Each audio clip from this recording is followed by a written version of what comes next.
ನಮಸ್ಕಾರ ಪ್ರಿಯ ವೀಕ್ಷಕರೇ, ತ್ರಿಶಕ್ತಿ ಚಾನಲ್ಗೆ ಸ್ವಾಗತ. ಈಗೊಂದು ಶತ್ರುಗಳು ನಿಮಗೆ ನಾನಾ ವಿಧದ ತೊಂದರೆಗಳು ಮಾಡಿ ಮನೆಯಲ್ಲಿ ಮನೇನ ಒಬ್ಬರನ್ನ ಮನೆ ಬಿಟ್ಟು ಓಡಿಸ್ಬಿಟ್ಟಿರ್ತಾರೆ. ಒಂದು ಮನೆಯಲ್ಲಿ 2-3 ಜನನೂ ಕೂಡ ಹೋಗ್ಬಿಟ್ಟಿರ್ತಾರೆ. ಅದು ಯಾಕೆ ಏನು ಗಲಾಟೆ ಇರಲ್ಲ, ಏನೂ ಇರೋದಿಲ್ಲ, ತಾನಾಗಿ ತಾನು ಹೋಗ್ಬಿಟ್ಟಿರ್ತಾರೆ. ಚೆನ್ನಾಗಿರ್ತಾರೆ ಮನೆಯಲ್ಲಿ. ಅದು ಮನೆ ಬಿಟ್ಟು ಹೋದವರು ಮನೆಗೆ ಹಿಂತಿರುಗಿ ಬರೋದಿಲ್ಲ. ಅವರು ಸತ್ತಿದಾರ ಬದುಕಿದಾರ ಅಂತಲೂ ಗೊತ್ತಿರೋದಿಲ್ಲ. ಆದರೆ ನೀವು ಹೋಗಿ ಬೇರೆ ಕಡೆ ಎಲ್ಲ ಶಾಸ್ತ್ರ ಅಂಜನ ಎಲ್ಲ ನೋಡಿದಾಗ ಬದುಕಿದ್ದಾರೆ, ಅವರು ಸತ್ತಿಲ್ಲ ಅನ್ನೋದು ಬರುತ್ತೆ.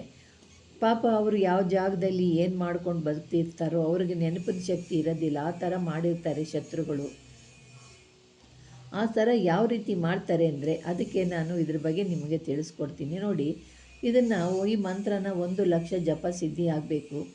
ಸಿದ್ಧಿ ಮಾಡುವಾಗ ನೀವು ಕುಳಿತುಕೊಳ್ಳೋ ಜಾಗದಲ್ಲಿ ಒಂದು ಎಲ್ಲನ ನದಿ ದಂಡೆ ಇಲ್ಲ ಹಳ್ಳದ ದಂಡೆನಲ್ಲಿ ಕೂತ್ಕೊಂಡು ಅಲ್ಲಿ ಸ್ವಚ್ಛವಾಗಿ ಶುದ್ಧಿ ಮಾಡಿಕೊಂಡು ರಂಗೋಲಿ ಹಾಕಿ ಅರಿಶಿನ ಕುಂಕುಮ ಎಲ್ಲ ರಂಗೋಲಿಗೆ ಹಾಕಿ ಒಂದು ಕಾಳಿ ಪೋಟನ ಇಟ್ಕೋಬೇಕು.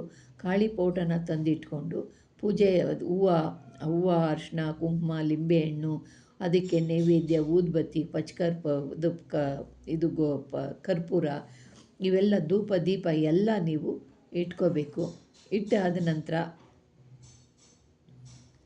ಇದನ್ನು ನೀವು ಇಟ್ಟು ಮಂತ್ರಕ್ಕೆ ಕೂತ್ಕೋಬೇಕು. ಸಂಕಲ್ಪ ಮಾಡಿಕೊಂಡು ಕೂತ್ಕೋಬೇಕು. ಮಾಡ್ಕೊಂಡು ಕೂತ್ಕೊಂಡ್ಮೇಲೆ 1,00,000 ಜಪಿಸಬೇಕು. ಆದರೆ ದಿನಪ್ರತಿ ಆದರೆ 41 ದಿವಸದಲ್ಲಿ ಈ ಜಪನ ಮುಗಿಸ್ಬೇಕು. ದಿನಕ್ಕೆ ನೀವು ಎಷ್ಟು ಸತಿ ಹೇಳ್ತೀರೋ ಅದು ನಿಮಗೆ ಸೇರಿರೋದು. 41 ದಿವಸದಲ್ಲಿ 1,00,000 ಜಪ ಮುಗಿದೋಗ್ಬೇಕು. ಮುಗಿಸಿದ ನಂತರ ಪ್ರತಿದಿನ ನೀವೇನು ಮಾಡಬೇಕು, ಪ್ರತಿದಿನವೂ ಮಂತ್ರ ನಿಲ್ಲಿಸಬಾರ್ದು. ಒಂದು ದಿವಸ ಬಿಟ್ಟರೂ ಕೂಡ ಅದು ಕೆಲಸ ಆಗೋದಿಲ್ಲ.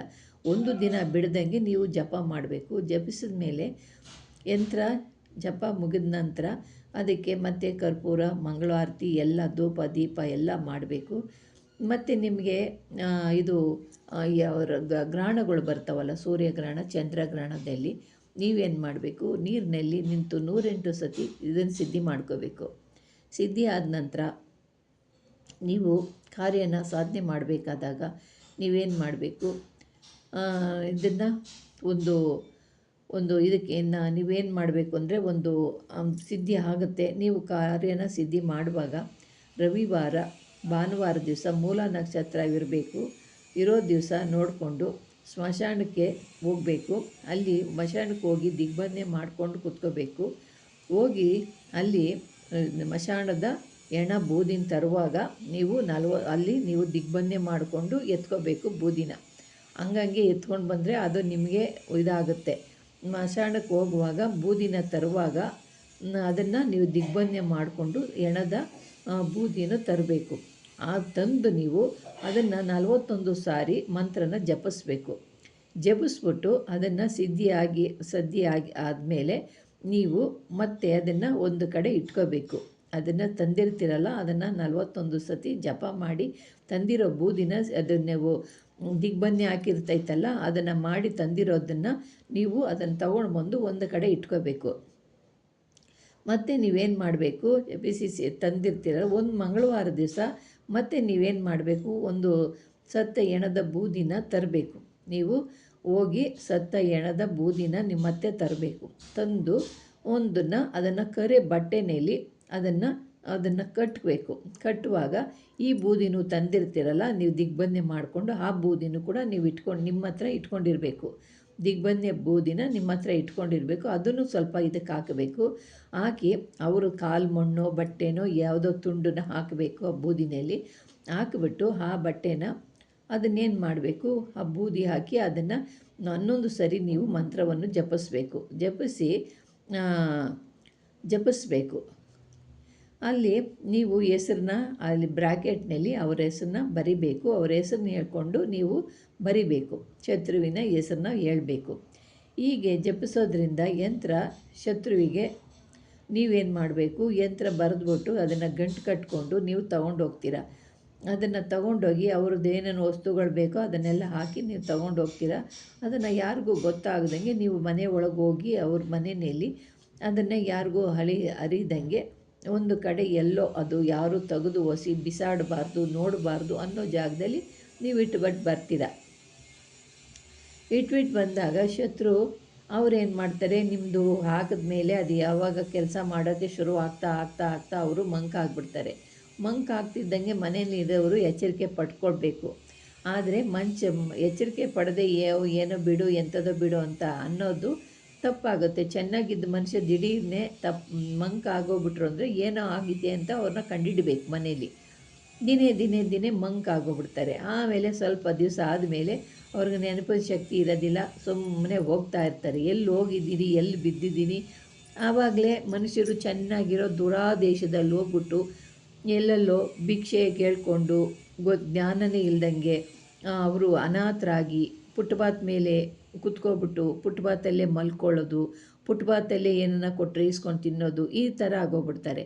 ಅವರಿಗೆ ಜ್ಞಾಪಕ ಶಕ್ತಿ ಇರೋದಿಲ್ಲ. ಅವ್ರನ್ನ ಭ್ರಮಣೆ ಮಾಡಿಬಿಡ್ತಾರೆ. ಜ್ಞಾಪಕ ಶಕ್ತಿ, ನಾನು ಯಾರು, ನಾನು ಎಲ್ಲಿಂದ ಬಂದಿದ್ದೀನಿ, ನನಗೆ ಹೆಸರು ಏನು, ನನ್ನ ಕತೆ ಏನು, ದಿನೇ ಏನಾಗ್ಬಿಡ್ತಾರೆ, ಹುಚ್ಚರಾಗ್ಬಿಡ್ತಾರೆ. ಅವರು ಹುಚ್ಚರಾಗಿ ಜ್ಞಾಪಕ ಶಕ್ತಿ ಇಲ್ಲಾಂದರೆ ಮತ್ತು ಅವ್ರು ಹುಚ್ಚರೇ ಅಲ್ವಾ.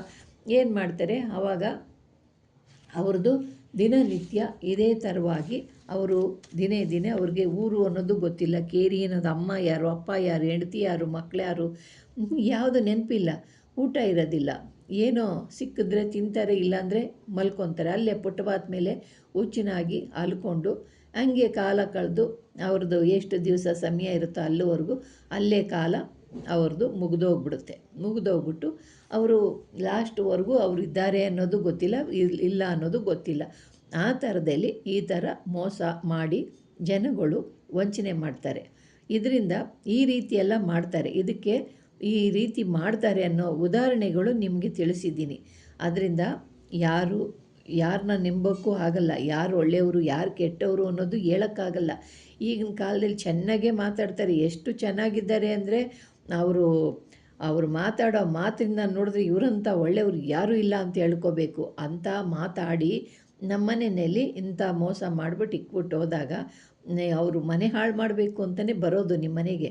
ಆದರೆ ಇಂಥವ್ರಿದ್ದರೆ ಇವನಿಂದನೇ ಮನೆ ಉದ್ಧಾರ ಆಗ್ತಿದೆ, ಇವನು ಇರಬಾರ್ದು ಈ ಮನೆಯಲ್ಲಿ ಅಂದ್ಬಿಟ್ಟು ಏನು ಮಾಡ್ತಾರೆ, ಅವ್ರ ಹೆಸರು, ತಾಯಿ ಹೆಸರು ಎಲ್ಲ ತಗೊಂಡು ಆ ಬೂದಿಗಳನ್ನ ತಗೊಂಡು ಅವ್ರದ್ದು ವಸ್ತುಗಳನ್ನ ಹಾಕಿ ಕಟ್ಟಿ ಇಕ್ಬಿಡ್ತಾರೆ. ದೇಶ ಭ್ರಷ್ಟನಾಗಿ ಮಾಡಿಬಿಡ್ತಾರೆ. ಆವಾಗ ದೇಶ ಭ್ರಷ್ಟನಾಗಿ ಹೋಗಿ ಎಲ್ಲಿ ಇರ್ತಾರೋ ಏನು ಕತೆ ಅನ್ನೋದು ಗೊತ್ತಿಲ್ಲ. ಅವ್ರ ಜೀವನ ಅಷ್ಟೇ. ನೀವು ಇದನ್ನು ತೆಗೆದು ಸರಿ ಮಾಡಿದ್ರೆ ಅವರು ಸರೋಗ್ತಾರೆ, ಇಲ್ಲವಾದರೆ ಅವ್ರ ಜೀವನ ಕೊನೆ ಉಸಿರು ಅಲ್ಲೇ ಎಳೆದು ಬಿಡ್ತಾರೆ. ಇದು ಈ ರೀತಿಯಾಗಿದೆ. ಮನೆಯಲ್ಲಿ ಎಲ್ಲಿ ಏನಾದರೂ ಸಿಕ್ತು ಅಂದಾಗ ಅದನ್ನು ತೆಗೆದು ಸುಟ್ಟು ಭಸ್ಮ ಮಾಡಿರಿ. ಆವಾಗ ಅವ್ರಿಗೆ ಜ್ಞಾನಶಕ್ತಿ ಬರುತ್ತೆ. ನಂಬಿರೋ ದೇವರ ನಿಮ್ಮನ್ನು ಆಗಿದ್ದರೆ ಅವ್ರು ಮತ್ತೆ ಅವ್ರ ಹಿಂದಕ್ಕೆ ವಾಪಸ್ ಬಂದು ನಿಮ್ಮ ಮನೆಯಲ್ಲಿ ಬಾಳ್ತಾರೆ. ಅದರಂತೆ ಇಂತಹ ಕೆಟ್ಟ ಕಾರ್ಯಗಳೆಲ್ಲ ಮಾಡಬಾರ್ದು.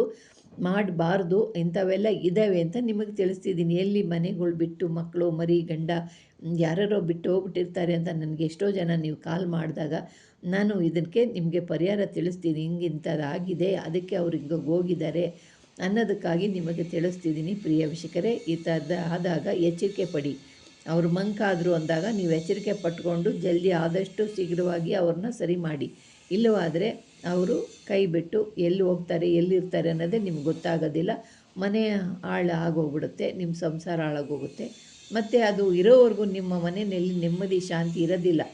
ಎಲ್ಲರಿಗೂ ಇದೇ ನಿಮ್ಮನ್ನು ಕಾಡ್ತಾ ಇರುತ್ತೆ. ಆ ಗಂಟು ಇರೋವರೆಗೂ ನಿಮ್ಮ ಮನೆಯಲ್ಲಿ ಸುಖ, ಶಾಂತಿ, ನೆಮ್ಮದಿ, ದುಡ್ಡು, ಕಾಸು ಯಾವುದೂ ಇರೋದಿಲ್ಲ. ನೀವು ಹಂಗೆ ಮನೆ ಬೇಡ, ಮಠ ಬೇಡ, ಎಂಥದ್ದು ಬೇಡ, ಎಲ್ಲನ ಹೋಗ್ಬಿಡ್ಬೇಕು ಅನ್ನೋ ಮನಸ್ಸು ನಿಮಗೂ ಬಂದುಬಿಡುತ್ತೆ.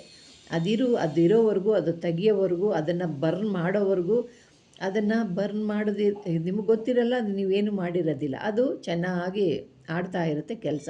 ಅದರಂತೆ ಅದನ್ನೇ ಏನು ಮಾಡಬೇಕು, ಅದನ್ನು ಭಿನ್ನ ಮಾಡಬೇಕು. ಭಿನ್ನ ಮಾಡೋಕ್ಕೆ ನಿಮ್ಗೆ ಗೊತ್ತಿಲ್ವಾ? ಈಗ ತಿಳ್ಕೊಂಡು ಇಂಥದ್ದು ಆಗಿರೋರು ಭಿನ್ನ ಮಾಡಿ ಪರಿಹಾರ ಮಾಡ್ಕೊಳ್ಳಿ. ಪ್ರಿಯ ವೀಕ್ಷಕರೇ, ನಿಮಗೆ ಇದನ್ನೆಲ್ಲ ತಿಳಿಸ್ತಾ ಇದ್ದೀನಿ. ನೀವು ಎಚ್ಚೆತ್ಕೊಳ್ಳಿ. ನೀವು ಮುಂದೆ ಅದಿರೋವರೆಗೂ ಅವರೊಬ್ಬರೇ ಹೋಗಿದ್ದಾರೆ ಅಂದ್ಕೋಬೇಡಿ. ನಿಮ್ಮ ಜೀವನಗಳು ಹಾಳಾಗೋಗ್ಬಿಡ್ತವೆ. ಅದಿರೋವರೆಗೂ ನೀವು ಮನೆಯಲ್ಲಿ ಸುಖ, ಶಾಂತಿ, ನೆಮ್ಮದಿ ಯಾರಿಗೂ ಇರೋದಿಲ್ಲ. ಅದರಿಂದ ನಿಮಗೆ ಇದನ್ನು ತಿಳಿಸ್ತಾ ಇದ್ದೀನಿ. ಮಾಡೋ ಅಂಥ ಕಾರ್ಯಗಳು ಹಿಂಗೆ ಮಾಡ್ತಾರೆ ಅಂತಲೂ ಹೇಳಿದ್ದೀನಿ. ಇದನ್ನು ತಿಳ್ಕೊಂಡು ನೀವು ಎಚ್ಚೆತ್ಕೊಂಡು ನೀವು ಹುಷಾರಾಗಿರಿ. ಇಂಥವು ಮಾಡುವಾಗ ಹಿಂಗೆಲ್ಲ ಆಗೋಗ್ಬಿಡ್ತಾರೆ ಮನುಷ್ಯರು. ಮೌನ ಆಗೋಗ್ಬಿಡ್ತಾರೆ. ಇದೇ ಥರವಾಗಿ ಇನ್ನೂ ಹಲವಾರು ಹೇಳ್ತೀನಿ. ನಿಮ್ಗೆ ಇಷ್ಟವಾದರೆ ಲೈಕ್ ಮಾಡಿ, ಶೇರ್ ಮಾಡಿ, ಸಬ್ಸ್ಕ್ರೈಬ್ ಮಾಡಿ. ನಮಸ್ಕಾರ.